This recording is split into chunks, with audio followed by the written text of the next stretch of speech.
நானும் அவர் 2 வருஷமா பேசவில்லையா? என்ன காரணம்?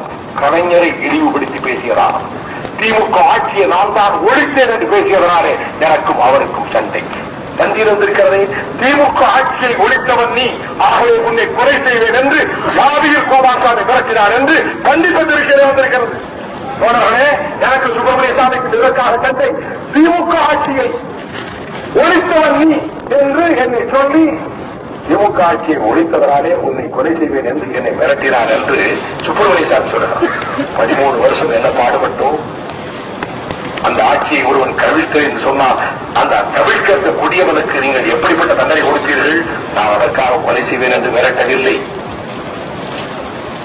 அவனெல்லாம் அப்படிப்பட்டவன் எல்லாம் மிரட்டுவதே கூட நம்முடைய தகுதிக்கு குறைவானது.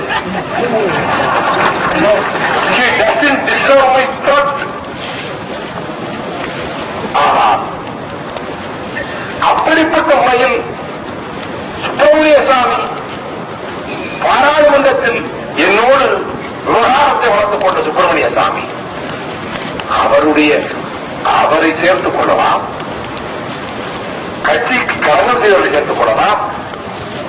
அந்த சந்திரசேகர் பிபி சிங் ஆட்சியை கவிழ்த்தார். பிபி சிங்களுடைய பிரச்சாரத்திற்கு சந்திரசேகர் எம்பி ஆனார் சக்கரை சின்னத்திலே.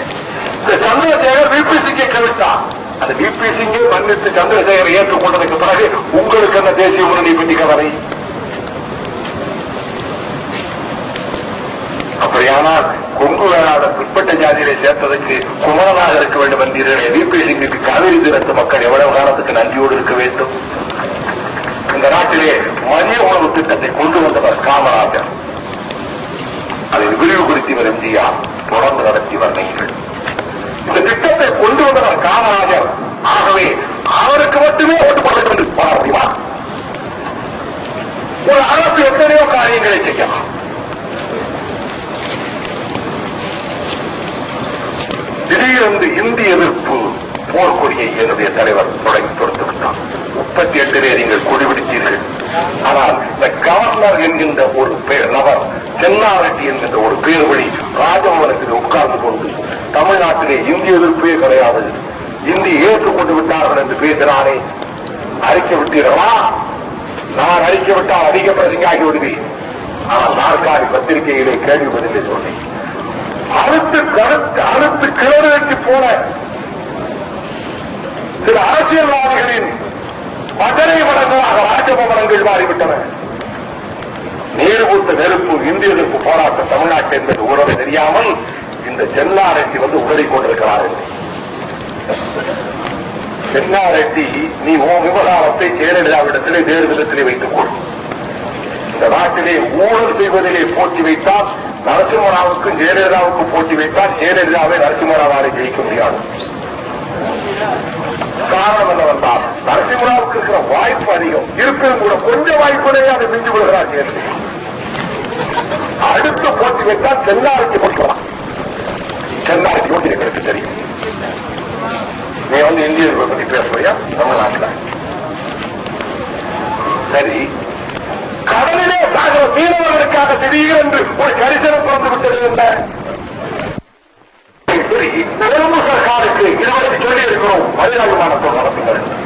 சங்கத்தையாசமா இப்பொழுது ஜனாதிபதி, அப்பொழுது எங்களுக்கு தலைவர். நான் மந்திரியை கேட்டேன், தமிழ்நாட்டு மீனவர்களை தமிழ்நாட்டு கடலிலே பிடித்துக் கொண்டு போய் சிங்கள கைவர்கள் கப்பலில் வைத்து நிர்வாணப்படுத்தி அடித்து உதைத்து சித்தவரை செய்து நிர்வாணத்தோடு கடலில் சுட்டு போட்டார்கள். அதிலே 2 பேர் சென்று போனார்கள். நீந்தியவர்கள் ஈழத்தினை போய் கரை சேர்ந்தார்கள். தமிழ் ஈழ போராளிகள் காப்பாற்றினார்கள். திருச்சிக்கு அறிக்கை தந்தார்கள்.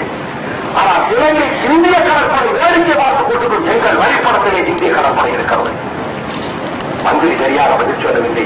சங்கரதயாள் சர்மா என்ன சொன்னார் தெரியுமா? இந்திய ஜனாதிபதி மந்திரியை பார்த்து சொன்னார், கோபால்சாமி கேள்விக்கு நீங்கள் ஒழுங்காக பதில் சொல்லவில்லை. நம்முடைய கடலிலேயே நம்ம தமிழர்களையே கொள்வதற்கு இலங்கைக்கு அனுமதி கொடுத்திருக்கிறதா என்று கேட்டான். இன்றைக்கு எதனால இந்த நிலைமை? ஏன் ஒன்று சொல்ல மாட்டான்? உயிர் காப்பதற்காக நீங்கள் உங்களுடைய உயிர் காப்பதற்காக தடுப்பதற்கலாம் நாங்கள் உயிரை கொடுப்போம். ஆனால் தங்கநீகா என்கிற கப்பலில் நைல் வாட்டரும் மருந்துகளும் கொண்டு வந்த கப்பலை 400 கிலோமீட்டர் கப்பாலை கைது செய்து கொண்டு வந்து ஜெயிலே போட்டிருக்கிறானே. 25 பேர் தலைகளுக்கு நின்றானே. ராஜீவ்காந்தி கொலையிலே சம்பந்தப்பட்டவனா? நான் கேட்கிறேன். நடுக்கடலிலே 25 பேரை கைது செய்து கொண்டு வந்து அவர்களை தலைகளில் நிற்க வைத்து தமிழ்நாட்டு பத்திரிகைகளில் போட்டோ எடுத்து போட்டீர்களே. 450 கிலோமீட்டர் கப்பாலை கடலிலே போய் கைது செய்ய உனக்கு என்ன உரிமை? இந்திய சர்க்காருக்கு என்ன உரிமை? இதை தான் குறித்து அவருடைய செயல்படாமே நான் பொன்முத்துராமனுக்கு கேட்டோம். அதற்குத்தான் தலைவர் அவர்கள் நிர்வாக குழுவிலே சொன்னார்கள், நடுக்கடலிலே கப்பலை கைது செய்தால் மகாத்மாவுக்கு என்ன வந்தது? அது மட்டுமல்ல நண்பர்களே, சகோதரர்களே, மழைத்துளிகளுக்கு மத்தியிலேதான் உலக வரலாற்றிலே துயரம் நிறைந்த கதைகள் சொல்லப்பட்டிருக்கிறது. என்னுடைய துயர கதைக்கு இப்பொழுதுதான் வருகிறேன். என்னுடைய சோகம், என்னுடைய வாழ்க்கையில் ஏற்பட்டுவிட்ட வேதனைகளுக்கு இப்பொழுதுதான் வருகிறேன். என் தம்பி கைது செய்யப்பட்டான். என் வீட்டிலே காயப்பட்ட ஈழத்து பிள்ளைகள் இருந்தார்கள், கைகால் இழந்தவர்கள் இருந்தார்கள், கண்கள் இழந்தவர்கள் இருந்தார்கள், அங்கீகரமானவர்கள் இருந்தார்கள். 16 மாதம் என் தாய் சோறு போட்டாள். விடுதலை புலிகளும் பணம் வாங்கினோமா? ஏன் என் உயிரை காப்பாற்றினார்கள்? ஈழத்து கடற்கரைகளே என் உயிரை காப்பதற்கு அவர்கள் உயிர் நீத்தார்கள். பிள்ளையை காப்பாற்றியவர்கள் என்று என் தாய் 14 மாதம் சோறு போட்டாள் வீட்டிலே. என் தம்பி காலில் வந்தவனை தோளிலே சுமந்து கழிப்பறைக்கு கொண்டு போனான். அவன் கைகளுக்கு விலங்கு போடப்பட்டது. நான் சொன்னேன், என் தம்பி இந்த இனத்தின் விலங்குகளை உடைப்பதற்கு விலங்கு சுமந்தான் என்று பெருமைப்படுகிறேன் சொன்னேன். கோவை பொதுக்கூட்டத்திலே சொன்னேன், அண்ணன் கண்ணப்பன் ஆக்கிரத்தோடு பேசினான். ஒரு குற்றமும் செய்யாத ஈழத் தமிழர்களின் தனிய விடுதலை கோரிக்கை ஆதரிப்பவர்களுக்கு தமிழ்நாட்டில் நனவான அனுமதி கிடையாதா? ராமகிருஷ்ணனை ஆதிக்காவை உடைக்கிறீர்களே என்று கேட்டோம். அதற்கு என்ன பாடுபடுத்தினீர்கள்? தலைவர் அவர்களே, உங்கள் குடும்பாவிய கோயம்புத்தூரிலே காங்கிரஸ்காரர் கொளுத்திய போது ஆறுசாமி கொளுத்தியவரை தாக்கி அடித்ததில் ஆறுசாமிக்கு பல்குடைந்தது. நாம் வன்முறை ஆதரித்து பேசவில்லை. 2.5 ஆண்டு காலம் அக்கிரமமாக பூட்டி வைத்தார்கள். சிவநாயகம் என்கின்ற ஒரு எழுத்தாளர், 65 வயது, நீரிழிவு நோய்க்காரர், ஆங்கிலத்துடைய அற்புதமாக எழுதக்கூடியவர், தமிழ் நேச பத்திரிகை ஆசிரியர். அவரை சிறையிலே போட்டார்கள். விலங்கு போட்டு கட்டிலோடு கட்டி வைத்திருந்தார்கள். அவருக்கு நீரிழிவு நோய். விலங்கு போட்ட இடத்தில் பொன் வந்து சீர் பிடித்து விட்டது. என் தம்பி சிறையில் சூப்பர் இடத்தை தகராறு செய்தார்கள். இந்த விலங்கை குழப்புகிறதா இல்லையா? கையில நின்னா ஜெயில கையில் தான் பெற்று வரிசை அடிக்கணும். சூப்பர் வந்தா இவன் போக்க கையை நிறுத்தான். சிவநாயகத்தை விலங்கு போட்டு வச்சிருக்கேன். நல்லா பேசுறேன், வேலை இல்லைன்னா அந்த சூப்பர் கேட்டான். எல்லாருக்கும் கேட்க உரிமை உண்டு. எப்படி நீங்கள் விலங்கு போடலாம்? அவன் சிறைச்சாலை தகராறு செய்தான். கிட்டு நடுக்கடலிலே கொல்லப்பட்டாரோ? கிட்டு ராஜீவ்காந்தி கொலை வழக்கிலே குற்றவாளியா? நான் கேட்கிறேன். திலகவதி என்று பெயர் சூட்டினீர் ஒரு பிள்ளைக்கு. ஏன் தெரியுமா? கலிப்பகை என்கின்ற திலகவதிக்கு திலகவதி என்கிற பெண் பேசி முடிக்கப்பட்டாள். சோழநாட்டில் சண்டைக்கு போன கலிப்பகை திரும்பி வரவில்லை. திலகவதி வாழ்நாளெல்லாம் திருமணம் செய்து கொள்ள அவரை வாழ்ந்தாள். திருநாவுக்கரசரின் தவக்கையாக கிட்டுவுக்கு திருமணமாகி 24 மணி நேரத்தில் 2 போனார். அதுக்கு பிறகு திரும்பி வருகிற போது நடுக்கடலிலே கொல்லப்பட்டார். இந்திய அரசாங்கத்தால் ஒரு கால் இழந்து ஒவ்வொரு நாளாக சென்று ஈழ மக்களுக்கு அமைதிக்கு போராடிய கிட்டு செய்த குற்றம் என்ன? யாசரகால் இடுப்பை பிஸ்தலை திரும்பிக் கொண்டு போகிறார். பெருமைப்படுகிறேன். யாசரகாத்தின் பிஎம்ஓக்கள் 72 மீரட் ஒலிம்பிக் மைதானத்தில் இஸ்ரேல் பந்தய வீரர்கள் 12 பேரை சுட்டுக் கொண்டார்கள். உலகம் பயங்கரவாதிகள் என்றவர்களை படிக்கவில்லை. வெள்ளை மாளிகையிலே ஆதரவு பார்த்து விழாவிலும் கை கொடுக்கிறார்கள். நாம் ராஜீவ் கொலையிலே சம்பந்தப்பட்டவர்களை பற்றி பேசவில்லை. 35 லட்சம் ஈழத்து தமிழரும் சாக வேண்டுமா? பசி பட்டினி ஐயா அங்கே ஒருவேளை சாப்பாடு. இங்க மின்சாரம், அங்கே மின்சாரம் கிடையாது, மண்ணெண்ணையும் கிடையாது. சொந்த தாயகத்திலே வாழ உரிமை கிடையாது. சொந்த மண்ணிலே 5000 ஆண்டுகளாக அரசாண்டு வாழ்ந்த மண்ணிலே அவர்கள் வாழ அனுமதி கிடையாது. இந்த நேரத்திலே அண்ணன் சொன்னதை போல அவர்களை சொல்லுகிறார்கள், எல்லாம் போகட்டும். கிட்டுவை நடுக்கடவில் கொண்டார்களே, ஆரியர்கள் உணவு சாதனம் கிட்டுவை ஐரோப்பிய மண்டலத்தில் எங்கள் அமைதி பேச்சுக்குத்தானே போகிறீர்கள் ஆபத்தில் என்று சொல்லி அனுப்பி வைத்துவிட்டு நடுக்கடலிலே சாகரித்தார்களே, என்ன நீத்திருப்பான் கிட்டு? 5,5 கோடி தமிழர் சகோதரர் இருக்கிறார் தமிழ்நாட்டிலே. மகானவரம் வீடு படியேறி வந்தானே நடக்க முடியாத கிட்டு உங்களிடத்திலே நான் அழைத்துக் கொண்டு வந்தேனே, உங்கள் மீது எவ்வளவு பாசம் வைத்திருந்தான்.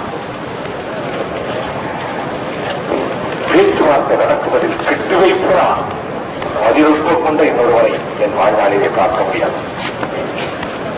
நிதானம், விவேகம், அமைதி, பேச்சுவார்த்தை நடத்தக்கூடிய கலை, பேச்சுவார்த்தை முறித்து விடாமல் பாதுகாக்கக்கூடிய ஆற்றல் அத்தனையும் உண்டவன் தமிழீழத்து தாயினுடைய சமப்புதல்வன் நடுக்கடலிலே இந்த இந்திய அரசு கொண்டதே. இதற்கு என்ன மன்னிப்பு? இந்திய ராணுவம் கொண்டதே, இந்திய அரசு கொண்டதே. நான் ஒன்று மாத்திரம் சொல்லுகிறேன், இன்றைக்கு இந்த நிலைமைக்கு என்ன காரணம்? இந்த கூட்டத்துக்கு தெரியுமா? தனிப்பட்ட போராட்டாதிக்காக அல்ல, இந்த மண்ணில் இருக்கக்கூடிய நீதி உணர்ச்சி பூகம்பத்தை போல வெடித்துவிட்ட காரணத்தினாலே இந்த நீதி கட்சி நேரத்தில் நீங்கள் குரல் கொடுக்கிறீர்கள். இந்த நாட்டிலே தான் சாதாரண வணிக குடும்பத்திலே பிறந்த பெண் மன்னனை எதிர்த்து கேட்டு நீதி கேட்டாள். கண்ணகி மன்னன் மகன் அல்ல, கண்ணகி அரசகுமாரி அல்ல, கண்ணகி சக்கரவர்த்தி திருமகன் அல்ல, கண்ணகி குந்தவை பிராட்டி அல்ல, கண்ணகி வானமாதேவி அல்ல, கண்ணகி பெருவுடையா கோயிலை கட்டிய பிரகதீஸ்வரர் ஆலயத்தை எழுப்பிய ராஜராஜ சோழன் பரம்பரையிலே வந்தவன் அல்ல. ஆனால் சாதாரண வணிக குடும்பத்திலே பிறந்தாலும் இந்த நாட்டில் அவள் மன்னனை எதிர்த்து நீதி கேட்கலாம் என்ற சரித்திரத்தை, காப்பியத்தை தந்த நாடு இந்த நாடு. மதுரை புகார் காட்டம், மதுரை காட்டம், வஞ்சி காட்டம் மூன்றும் உள்ளடக்கி ஒரே இலக்கிய தமிழ்நாட்டில் நிலப்பதிகாரம் ஒன்றுதான். தமிழ் தேசிய இலக்கியம் அது ஒரு சாதாரண பெண் மன்னனை எதிர்த்து கேட்கலாம். கேட்டாள், கண்ணரில் கண்ணீரோடு வந்த பெண்ணே நீர் யார்? கண்ணை யாரையூரி வடக்கொடியூர் பாண்டிய மன்னன் கேட்டான். உடனே என்ன சொன்னாள்? அறிவு கெட்டு போனவனே. மன்னனை பார்த்து கண்ணகி கேட்டாள், அட புத்தி கெட்டு போனவனே, தேராமந்தா எப்போதுடைய வாயில் கடுவடி நெடுநா நடுங்க, ஆவின் கடுவடி உகுநீர் என்று சொல்ல தாங்கள் அரும்புணர் புகழ்வரை ஆழியில் வடித்தோன் பெரும் பெயர் புகார் என்பது. அதை போலத்தான் இந்த மண் நீதியை நிலைநாட்டுகிற மண் என்ற காரணத்தினால் தவறு செய்யாமல் என்னை அழிப்பதற்கு குற்றவாளி கூட்டிலே நிறுத்துகிறார்கள் என்பதனாலே இந்த உணர்ச்சி. இதைத்தான் திருவனந்தபுரிலே முருகேசன் வந்திருக்கிறாரே, அங்க இருக்கிற தோழருடைய வீட்டுக்கு போனேன், வீடு போடாவுக்கு. அந்த தோழர் பெயர் கிட்டு. அந்த வீட்டை திறந்து வைத்து விட்டு புகைப்படம் எடுக்கிற போது அந்த தோழர் கிட்டுடைய தாய் தந்தை பக்கத்தில் வந்து இருந்தார்கள். புகைப்படம் எடுத்து விட்டு பேசினேன். இந்த கிட்டுவின் தாய் என் பக்கத்தில் இருக்கிறார். என் உள்ளம் இன்னொரு தாயை எண்ணி அழுகிறது. ஏன்? நாங்கள் வேட்டையாடப்பட்ட போது அந்த கிட்டுவின் தாய் 4 நாள் காட்டில் பதுங்கி அலைந்து வந்திருக்கிறார். நல்ல சாப்பாடு கிடையாது. அந்த வீட்டிலே சோறு சமைத்து எடுத்து கொண்டு வந்து போட்டாள். அது எனக்கு மறக்கவில்லை. அதனாலே திருவரம்பூரிலே செத்து போன கிட்டுவின் மீது இன்னொரு தாய் எனக்கு நினைவுக்கு வருகிறார் என்று பேசினேன். பேச்சாளர் கூட்டத்தை அறிவாலயத்திலே போட்டு பேச்சாளர் அல்லாத 150 பேரை கொண்டு வந்து உள்ளே உட்கார வைத்து என்னை எவ்வளவு சேவனப்படுத்தி பேச வைத்தீர்கள். அந்த கிட்டு இந்த எந்த பயனாக இருந்தால் என்ற தூக்கி எறியுங்கள். எனக்கு தன்னிலை விளக்கம் கொடுக்க அனுமதி கொடுத்தீர்களா? கிட்டு என்ன கொலைகாரனா?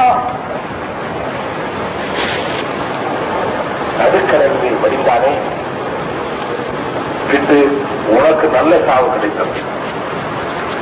ஏனெனில் ஈழத்திலே உன்னுடைய பெயர் அந்த ஈழ மண்ணிலே, ஈழம் என்பது வரலாற்று கட்டாயம், உனக்கு என்றைக்கு புகழும். நல்ல வேலை, நான் துரோகி என்ற பெயரோடு அழிக்கப்பட்டிருப்பேன். ஆனால் இத்தனைக்கு பிறகு, இவ்வளவு கொடுமைக்கு பிறகு அங்கே இருக்கின்ற விடுதலை புலிகளுக்கு எனக்கு எந்த தொடர்பும் கிடையாது. நான் என்ன தகவல் அனுப்பினேன்? பிரதேசாவினுடைய தூதர் வந்து மாறனை சந்தித்தார். மாறனை சந்தித்தவுடன் பேச்சுவார்த்தைக்கு புலிகளை இலங்கை அரசாங்கம் அழைக்கிறது, தகவலை உடனே பிரபாகரனுக்கு அனுப்புங்கள், கோபாசாமி போல என்று மாறன் தலைவருக்கு சொன்னார். தலைவர் என்னை அழைத்து பேச்சுவார்த்தைக்கு புலிகளை இலங்கை சர்க்காரோடு பேச சொல்லி நான் கேட்பதாக, நான் தெரிவிப்பதாக தகவல் கொடுத்து 24 நேரத்தில் பதில் பேசும் மாறன் கேட்கிறார் என்றால் நான் காசியானந்தனிடம் எழுதி கொடுத்து கையெழுத்து போடவில்லை. இதுதானே செய்தி. நான் என்ன ரகசியத்தை கொடுத்து விட்டேன்? சந்திரசேகர் நீங்களும் பேசியோடு நான் பக்கத்தில் இருந்தேனா? நீங்களும் அண்ணன் மாறன் தானே இருந்தீர்கள். பிறகு இன்னும் கூட எனக்கு தெரியாது, இதுவரை போட்ட திட்டங்கள் எல்லாம் போட்டு விட்டாலும் இதை விட கற்பனை செய்ய முடியாத பயங்கர திட்டங்களை தலைவர் வைத்திருப்பார். எனக்கு தெரியும். எனக்கு தெரியாது நாளைக்கு என்ன திட்டத்தை சொல்ல போகிறாரோ எனக்கு தெரியாது. ஆனால் ஒன்று மாத்திரம் தெரிவிக்க விரும்புகிறேன். எனக்கு தண்ணீரை விளக்கம் அளிக்க வாய்ப்பு கொடுத்தீர்களா? வெற்றி கொண்டாம் என்கின்ற கழக பேச்சாளர் எனக்கு கூட அவர் மீது ஒரு வருத்தம் கிடையாது. நான் கூட்டம் பேசிய இடத்தில் அவருக்கு கூட்டம், என்னை போலவே அவரை அலங்காரம் செய்து அதுபோலவே காரில் அழைத்துக் கொண்டு போய் அந்த வழியெல்லாம் பேர்கோ என்று சூழட்டி விட்ட சொல்லி பேச வைத்தீர்களே, அந்த அடைமொழியை தந்தது தலைவர் அவர்களே நீங்கள் தான். அழகிரிக்கு அவ்வளவு யோசனை கிடையாது, அவ்வளவு புத்தி கிடையாது. ஆனால் அடைமொழி கொடுத்துவிட்டு வசனம் எழுதுவதற்கு வகையாக வந்து சிக்கிறார் என்னுடைய அன்பு சகோதரர் காளிமுத்து. 40 காரிலே அவர்கள் அழைத்துக் கொண்டு போனார்கள். அடுத்த வாரம் கூட்டத்துக்கு வந்த வெற்றி கொண்டால் சைக்கிள் ரிக்ஷா கிடைக்காமல் பஸ் ஸ்டாண்டுக்கு முன்னாலே நின்று கொண்டு இப்படியெல்லாம் செய்து நான் இதையெல்லாம் 6ஆம் தேதி வரை சொன்னேனா? ஏன் நெல்லையில் கூட்டத்துக்கு வந்த இடத்தில் அது மட்டுமா ஐநா மன்றத்துக்கு போவது ரொம்ப ஆசை. என்னைக்காவது ஐநா சபையில் போய் 5 நிமிஷம் பேசணும். 10-15 வருஷமா நான் மாறத்தை சொன்னேன். நமக்கு சான்ஸ் இல்லை, ஸ்ட்ரென்த் இல்லையே தான். ஸ்ட்ரென்த் வந்தது 10 MP. என்னை தேசிய முன்னணி அரசு ஐநா மன்றத்துக்கு 45 நாள் அங்கு நடக்கிற பல நாட்டு எம்பிக்களோடு அங்கேயே தங்கி 45 நாள் இருக்கிற ஒரு வாய்ப்பை தேர்ந்தெடுத்தது. லண்டனை அமெரிக்காவை சுற்றி பார்க்கிற ஆசையில் அல்ல, ஐநா மன்றத்துக்கு முன்னாலே நடக்கிற போது சுண்டைக்காய் நாட்டுக்காரனுக்கெல்லாம் கொடி இருக்கிறது, காட்டு மராட்டிக்கெல்லாம் கொடி இருக்கிறது, தமிழனுக்கு ஒரு கொடியிலேயே என்று நான் நினைத்தவன், ஈழத்து தமிழனுக்கு கொடியிலேயே நினைத்தவன். அங்கு போக ஆசைப்பட்டுக் கொண்டிருந்தேன். திடீரென்று ஒரு தகவல், உங்கள் பெயர் மாற்றப்பட்டு விட்டது. நான் அந்த மாறனிடம் சொன்னேன், 10 வருஷமா கேட்ட எனக்கு ஒரு வாய்ப்பு வந்திருக்கு, ஐநா சபைக்கு டெலிகேஷனுக்கு டிஎம்கே சார்பா என்னைய சொல்லுங்க.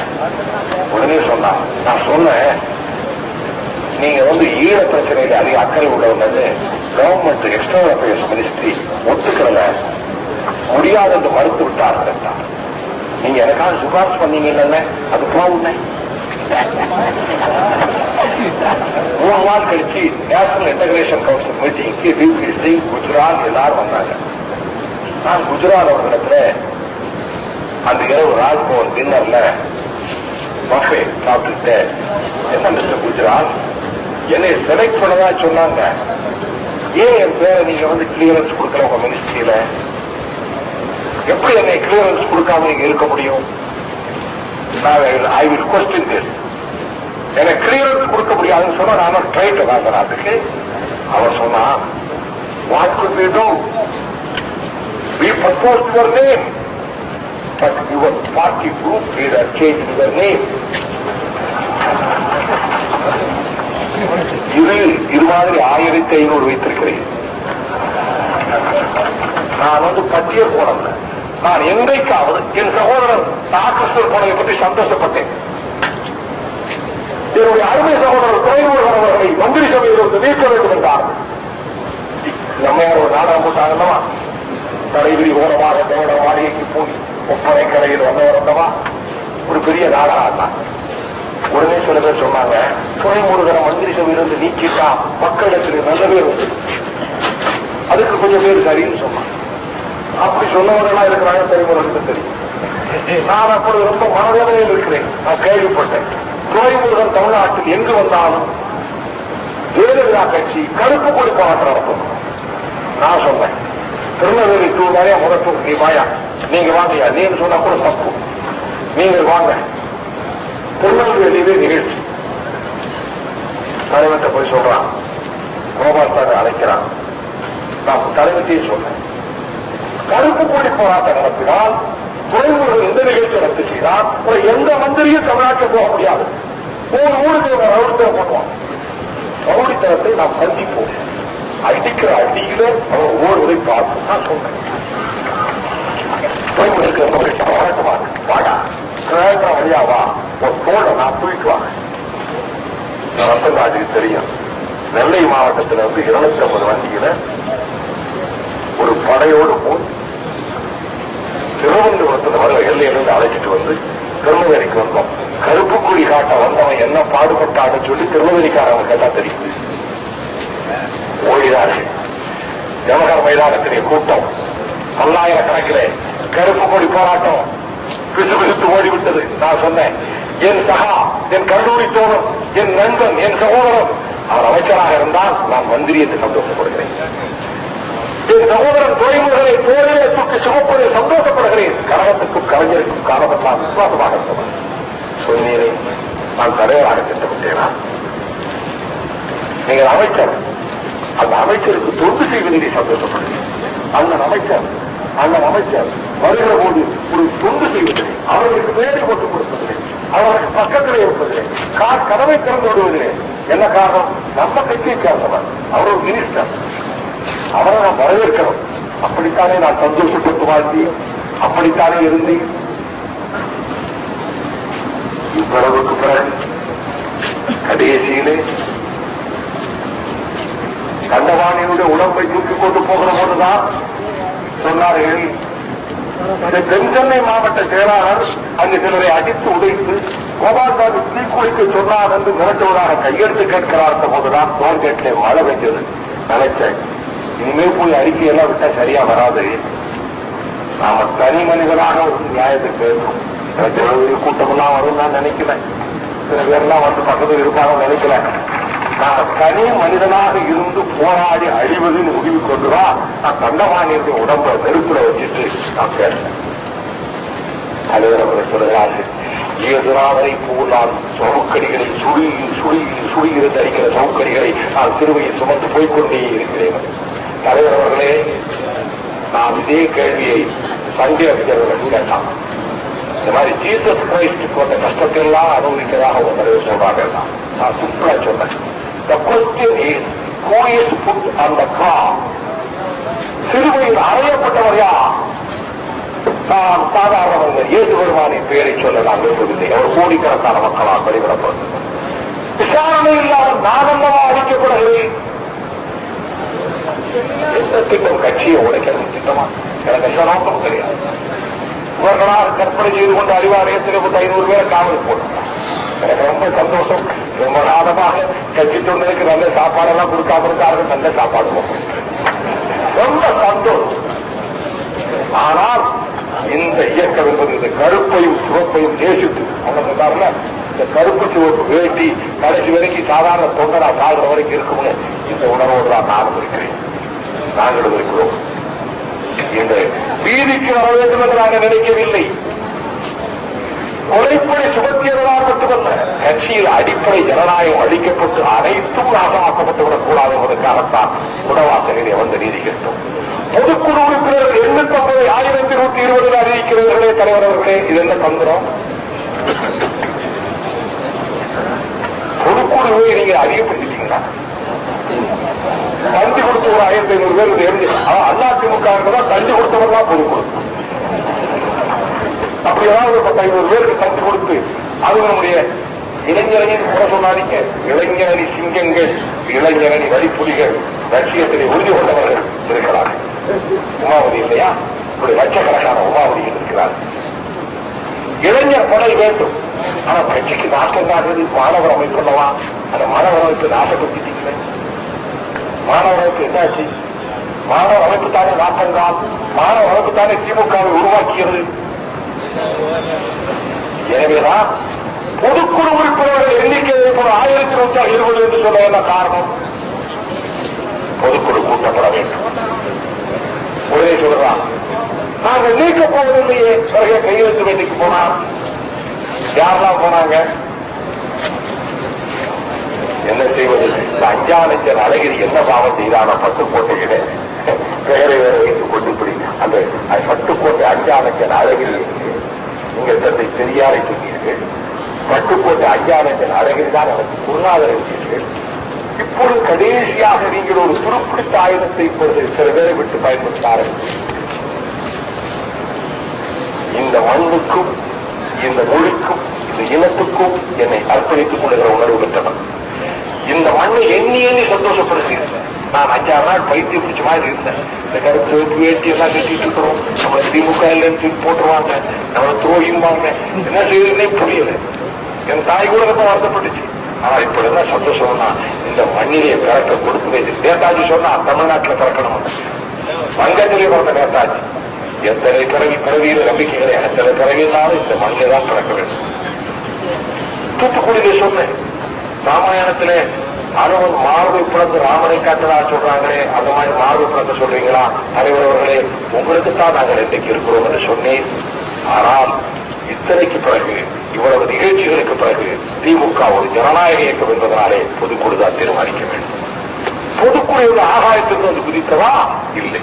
பொதுக்குழு உறுப்பினர்கள் கழகத்துக்கு சேவை செய்தவர்கள், ஒன்றிய செயலாளர்கள், நகர செயலாளர்கள், கட்சிக்காக தியாகம் செய்தவர்கள், துன்பங்களை ஏற்றவர்கள், பாடுபட்டவர்கள், உழைத்தவர்கள், அவர்களை தேர்ந்தெடுக்கின்றவர்கள், கிளைக்கழக செயலாளர்கள், வட்ட செயலாளர்கள், அவர்களை தேர்ந்தெடுக்கிறவர்கள் அடிமட்ட உறுப்பினர்கள். லட்சக்கணக்கான அடிமட்ட உறுப்பினர்களின் மனச்சாட்சிக்கு முன்னாலே நின்று நான் கேட்கிறேன், பொதுக்குழுவிலே நியாயம் வழங்கப்பட வேண்டும், கழகத்திலே நியாயம் வழங்கப்பட வேண்டும். என்கிட்ட சொன்னார் அண்ணன், 1 மணி நேரத்துக்கு மேல பேசாத, உடம்புக்கு நல்லது இல்லை, ரொம்ப சொல்லியிருக்காங்க. நான் கேட்கல, நீங்க சொன்னதையே நான் கேட்கல. ஏன் தெரியுமா? சொல்றதெல்லாம் இன்னைக்கே சொல்லி பட்டியல் இல்ல, பட்டியல் இருக்கு, அது நிறைய. என்னுடைய நியாயத்தை சொல்றேன் என்று நான் சொன்னேன். வேறு எந்த காரணமும் இல்லை. ராணிப்பேட்டையிலே கலவரம் நடந்தது என்ன? காங்கேயத்திலே சொல்லிக் கொள்ளாமல் போய்விட்டான். தலைவரை நீங்க சொல்லலாமா? காங்கேயத்தில கொஞ்சம் கேளுங்க, தலைவர் வர்றார், வரல, நான் பேசிட்டு இருக்கிறேன், தலைவர் வந்து விட்டார், சட்டம் போட்டான். உடனே தமிழ் இனத்தின் தலைவர், தமிழ்தாயின் சமப்புதல்வர், இன்னும் நான் சொல்றேன், கோஷம் போடுறாங்க. வாழ்க்கை தமிழ்தாயின் ஒப்பற்ற ஒரே தலைவர் கோஷம் போடுறாங்க, ஜனநாயக பாதுகாவலர் கோஷம் போடுறாங்க. ஒன்று சொன்னாங்க, தலைவர் வந்தது வேற இருக்கிறாங்க. என் பேச்சு டிராக்கை விட்டு போச்சு. நான் திரும்ப பழையபடி டிராக்கை பிடிக்கிறதில்லை. யானை வரும் பின்னே மனு ஓசை வரும் முன்னே என்பதை போல தலைவர் வருவதற்கு முன்னால் 2 கார் வந்திருக்கிறது சொல்லி பேசினார். அடுத்து நான் உண்ணாவிரத நாடகம் நடத்தினாங்க. இந்த அம்மா, இந்த உண்ணாவிரத நாடகம் உலகத்தில் இப்படி ஒரு நாடகத்தை யார் நடத்தி கொண்டிருக்க? மகாத்மா காந்தியே பண்டுக்குள்ளே இருந்து துடிச்சிருப்பான். கோப்பரிசோட உண்ணாவிரதம் தான், கணக்காக இருக்கிற உண்ணாவிரதம் தான், சகோதரர் திரீவன் உண்ணாவிரதம் தான். இதை நான் சொல்லணும்னு ஆரம்பிச்சேன். தலைவர் யார் வந்திருக்கேன்? டாக்டர் கலைஞர், தமிழினத்தின் தலைவர். இன்னும் அடிவயத்திலிருந்து குரல் கொடுத்து சொல்றேன். தலைவர் பார்த்துட்டே வரா, பரவாயில்ல, இந்த பையன் நம்ம பேரை சொல்லி கோஷம் போடுறான்னு பார்த்துட்டே வந்தான். அது பிறகு உட்கார இடம் பார்த்து கே.பி. ராமலிங்கம் ஒய்யாரமாக இருக்காங்க. அம்மையார் சொல்ற, நாட்டு பேரையெல்லாம் சொல்லணும்னு போவாட்டாங்க, ரொம்ப வருத்தப்படுறோம். அம்மா, நீங்க என் பேரை சொல்லவே வேண்டாம், தாயே சுப்பலட்சுமி அம்மா, நீங்க என் பேரை சொல்லவே வேண்டாம். நான் உங்களை அப்படி கூட சொல்லல. என்னையும் பொண்ணுகிறாம நீங்க வேட்புமனு தாக்கல் பண்ணும் போது அவமதிச்சீங்க. நத்த கூட்டத்துல ஒன்றிய நகரச்சாலை வரைக்கும் சொல்லிட்டு என் பேரை சொல்லாமட்டீங்க. பழனி கூட்டத்துல எல்லாரும் பேரை சொல்லி என் பேரை சொல்லாமட்டீங்க. காங்கேய கூட்டத்துல எல்லாரும் பேரை சொல்லி என் பேரை சொல்லாமட்டீங்க. மேடையில நீங்க உட்கார்ந்து ஒரு பார்வை பார்த்தீங்க, 3வது ரோடு கூட எனக்கு நாற்காலி இல்லை, பரவாயில்லை. அண்ணா சொன்னாரு, முன்னாலும் நிற்கலாம், வேலியோரத்தில் நிற்கலாம்னா பெரியாரை விட்டு பிரிஞ்சு வரும்போது. அப்படித்தான் நான் நிக்க நினைக்கிறேன். அது மாதிரி நம்ம மண்டபத்தில் ஒரு 3 அடியாவது இருந்தா போதும் தான் நான் நினைச்சேன். எங்கேயாவது ஒரு பந்த கால பிடிச்சிட்டாவது நிக்கலாம்னு நினைச்சேன். 4வது வரிசையில ஒரு இடம் கிடைச்சது உட்கார்ந்தேன். தலைவருக்கு பார்த்தான், எங்க இருக்காங்க, பரவாயில்ல. கே.பி. ராமலிங்கம் வரமாட்டான், சுப்பேஸ்வர வரமாட்டான், அண்ணன் முரசொலி மாறன் எவரையும் பார்க்க மாட்டான், அவரையே பார்த்து கொண்டிருப்பார். நான் பார்த்தேன், சரி இது சொல்ல சட்டம் போடுறான், சரி, கடைசியா தலைவர் பேசி முடிச்ச பிறகு நான் இறங்கி போனா 2 பேர் வைகோ வாழ்க்கைன்னா திருநெல்வேலியில இருந்து கூட்டிட்டு வந்துட்டான் தலைவர் வருத்தப்படுவாங்க. தலைவர் வருத்தப்படக்கூடாது இந்த நேரத்துல நான் காருக்கு போயிட்டேன். தலைவர் சொல்றான் மானியத்தினிடம் சொல்லிக்கொள்ளாமலே போய்விட்டான். நீ சொல்லலாமா? ராணிப்பேட்டையில பிரச்சனைக்கு பிறகு பாக்குறீங்க உடம்பு சரியில்லை தலைவர், இங்க உடம்பு சரியில்லை, நான் ஆஸ்பத்திரியில் இருந்தேன், நான் மரணப்பட்டேன். உண்மையில் நான் மருத்துவமனையில் இருந்தேன், சிகிச்சை பெற்றுக் கொண்டிருந்தேன். இன்னும் சொன்னா 10 நாளைக்கு கூட்டமே பேசக்கூடாது டாக்டர் சொன்னதை மீறித்தான் நான் பேச பண்ணேன். வாய்ஸ் ரெஸ்ட் வேணும் 10 நாளைக்கு டாக்டர் ஸ்ட்ரிக்டா சொன்னதை மீறித்தான் நான் 5 நாள் தேர்தல் பிரச்சாரம் பண்ணேன்.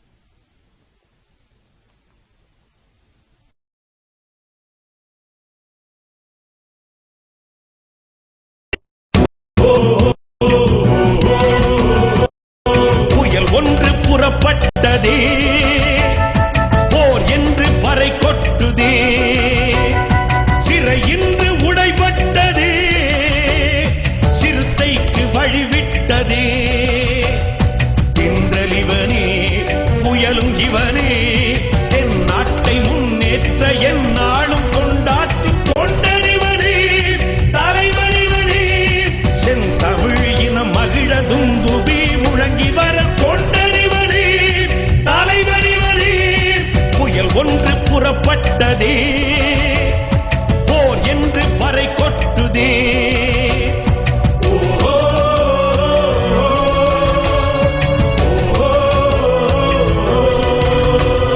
நியாயமா நேர்மையா ஞானமா மானமா வீரமா தியாகமா அத்தனை சொல்லுக்கும் பொருள் இவன்தான். சொல்லிலும் செயலிலும் வேற்றுமை அற்றவன், பொய்மையை விட்டவன், யாரெனும் கேள்விக்கு பதில் இவன்தான். ஈரோட்டில் மானத்தை கற்றவன் நீ, காஞ்சியில் ஞானத்தை பெற்றவன் நீ, நிலமதிர நடை பயிலும் படையதனின் தலைவனென நீ. புயல் ஒன்று புறப்பட்டதே,